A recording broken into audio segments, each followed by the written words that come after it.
ದೇಶ ವಿಭಜನೆ ಹೇಳಿಕೆ ನೀಡಿದ್ದ ಸಂಸದ ಡಿಕೆ ಸುರೇಶ್ ವಿರುದ್ಧ ಈಶ್ವರಪ್ಪ ಆಕ್ರೋಶವನ್ನು ಹೊರಹಾಕಿದ್ರು. ಇದರ ಜೊತೆಗೆ ದೇಶ ವಿಭಜನೆ ಹೇಳಿಕೆ ಕೊಡುವವರನ್ನ ಗುಂಡಿಕ್ಕಿ ಕೊಲ್ಲಬೇಕು ಅನ್ನುವಂಥ ಸ್ಟೇಟ್ಮೆಂಟ್ ಅನ್ನು ಕೊಟ್ಟಿದ್ರು. ಈ ಸ್ಟೇಟ್ಮೆಂಟ್ ಕೊಟ್ಟಿರುವಂಥ ಹಿನ್ನೆಲೆಯಲ್ಲಿ ಈಶ್ವರಪ್ಪ ಅವರ ವಿರುದ್ಧ ಕೇಸ್ ಕೂಡ ಆಗಿದೆ, ನೋಟಿಸ್ ಕೂಡ ಜಾರಿ ಮಾಡಲಾಗಿದೆ. ಈ ನೋಟಿಸ್ ಹೋದರೂ ಕೂಡ, ಇಂತಹ ಸಾಕಷ್ಟು ನೋಟಿಸ್ ಬಂದರೂ ಕೂಡ ನಾನು ಬಗ್ಗೋದಿಲ್ಲ, ಜಗ್ಗೋದಿಲ್ಲ ಅಂತ ಈಶ್ವರಪ್ಪ ಇವತ್ತು ಸುದ್ದಿಗೋಷ್ಠಿಯನ್ನು ಕರೆಸಿ ಆಕ್ರೋಶವನ್ನು ಹೊರಹಾಕಿದ್ದಾರೆ. ಅದರ ಒಂದು ವರದಿ ನಿಮ್ಮ ಮುಂದೆ. ಗುಂಡಿಟ್ಟು ಕೊಲ್ಲಿ ಹೇಳಿಕೆ, ಈಶ್ವರಪ್ಪಗೆ ನೋಟಿಸ್ ಜಾರಿ. ನಾನು ಡಿಕೆ ಸುರೇಶರನ್ನ ಗುಂಡಿಕ್ಕಿ ಕೊಲ್ಲಿ ಅಂತ ಹೇಳಿಲ್ಲ. 100 FIR ಹಾಕಿದ್ರು ನಾನು ಬಗ್ಗಲ್ಲ ಎಂದ ಈಶ್ವರಪ್ಪ. ನಿಮ್ಮನ್ನ ಗುಂಡಿಕ್ಕಿ ಕೊಲ್ಲಬೇಕು ಅನ್ನೋ ಮಾತು ನಾನು ಎಲ್ಲೂ ಹೇಳಿಲ್ಲ, ಹೇಳೋದು ಇಲ್ಲ.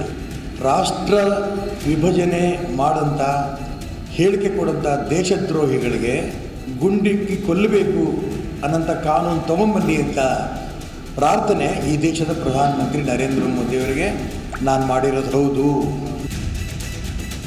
ಮಾಜಿ DCM KS ಈಶ್ವರಪ್ಪ ವಿರುದ್ಧ ಕೇಸ್ ದಾಖಲಾಗಿದೆ. ದಾವಣಗೆರೆಯಲ್ಲಿ ನಡೆದ ಬಿಜೆಪಿ ಜಿಲ್ಲಾಧ್ಯಕ್ಷ ಹಾಗೂ ಪದಾಧಿಕಾರಿಗಳ ಪದಗ್ರಹಣ ಕಾರ್ಯಕ್ರಮದಲ್ಲಿ ಡಿಕೆ ಸುರೇಶ್, ವಿನಯ್ ಕುಲಕರ್ಣಿ ವಿರುದ್ಧ ಈಶ್ವರಪ್ಪ ಕಿಡಿಕಾರಿ ದೇಶದ್ರೋಹಿ ಹೇಳಿಕೆ ನೀಡಿದವರನ್ನ ಗುಂಡಿಕ್ಕಿ ಕೊಲ್ಲುವ ಕಾನೂನು ತರಬೇಕು ಅಂತ ಹೇಳಿದ್ರು. ಇದು ಎಲ್ಲೆಡೆ ಆಕ್ರೋಶಕ್ಕೆ ಕಾರಣವಾಗಿದ್ದು, ದಾವಣಗೆರೆಯ ನಿಜಲಿಂಗಪ್ಪ ಬಡಾವಣೆಯ ನಿವಾಸಿ ಹನುಮಂತ ಎಂಬುವವರು ಪ್ರಾಣ ಬೆದರಿಕೆ ಹಾಗೂ ಪ್ರಚೋದನಕಾರಿ ಹೇಳಿಕೆ ನೀಡಿದ್ದಾರೆ ಅಂತ ದೂರು ನೀಡಿದ್ರು. ಪ್ರಕರಣ ದಾಖಲಾದ ಬೆನ್ನಲ್ಲೇ ಮಾಜಿ ಸಚಿವ KS ಈಶ್ವರಪ್ಪಗೆ ದಾವಣಗೆರೆ ಬಡಾವಣೆ ಠಾಣೆಯ ಪೊಲೀಸರು ನೋಟಿಸ್ ಜಾರಿ ಮಾಡಿದ್ದಾರೆ. ಬೆಳಗ್ಗೆ 8:30 ಸುಮಾರಿಗೆ ಬಡಾವಣೆ ಠಾಣೆಯ ಪೊಲೀಸರು ಖುದ್ದು ಶಿವಮೊಗ್ಗದ ಮಲ್ಲೇಶ್ವರ ನಗರದಲ್ಲಿರುವ ಈಶ್ವರಪ್ಪ ನಿವಾಸಕ್ಕೆ ತೆರಳಿ ನೋಟಿಸ್ ಜಾರಿ ಮಾಡಿದ್ರು.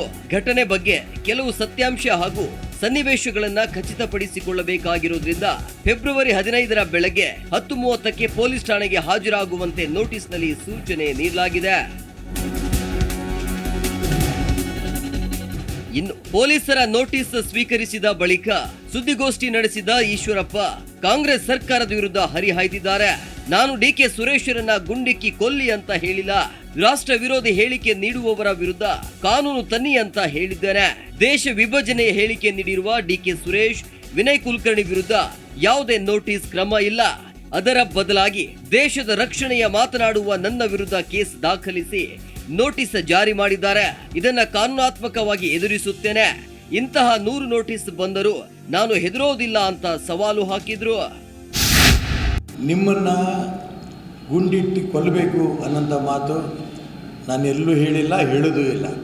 ರಾಷ್ಟ್ರ ವಿಭಜನೆ ಮಾಡಂಥ ಹೇಳಿಕೆ ಕೊಡಂಥ ದೇಶದ್ರೋಹಿಗಳಿಗೆ ಗುಂಡಿಕ್ಕಿ ಕೊಲ್ಲಬೇಕು ಅನ್ನೋಂಥ ಕಾನೂನು ತಗೊಂಬನ್ನಿ ಅಂತ ಪ್ರಾರ್ಥನೆ ಈ ದೇಶದ ಪ್ರಧಾನಮಂತ್ರಿ ನರೇಂದ್ರ ಮೋದಿಯವರಿಗೆ ನಾನು ಮಾಡಿರೋದು ಹೌದು.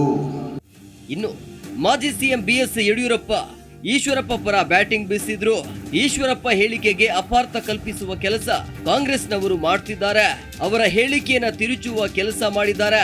ಕೇಸ್ ದಾಖಲಿಸಲಿ, ಕಾನೂನಾತ್ಮಕವಾಗಿ ಉತ್ತರ ನೀಡ್ತಾರೆ ಅಂತ ಸಮರ್ಥಿಸಿಕೊಂಡಿದ್ದಾರೆ. ಈಶ್ವರಪ್ಪನವರು ಹೇಳಿದಂಥ ಮಾತನ್ನ ಬೇರೆ ಅಪಾರ್ಥ ಕಲ್ಪಿಸೋ ರೀತಿ ಎಲ್ಲರೂ ಮಾತಾಡ್ತಾ ಇದ್ದಾರೆ. ಈಶ್ವರಪ್ಪ ಹೇಳಿರುವಂಥದ್ದು ದೇಶದ್ರೋಹಿಗಳಿಗೆ ಗುಂಡಿಕ್ಕಿ ಕೊಲ್ಲುವಂಥ ಒಂದು ಕಾನೂನು ತನ್ನಿ ಅಂತ ಹೇಳಿರುವಂಥದ್ದು. ಅವ್ರು ಹೇಳಿದ್ದಕ್ಕೂ ಇದಕ್ಕೇನು ಸಂಬಂಧ ಇಲ್ಲ. ಅಪಾರ್ಥ ಕಲ್ಪಿಸುವಂಥ ಕೆಲಸವನ್ನು ಮಾಡ್ತಾ ಇದ್ದಾರೆ. ಇದರಲ್ಲೇನು ಅರ್ಥ ಇಲ್ಲ.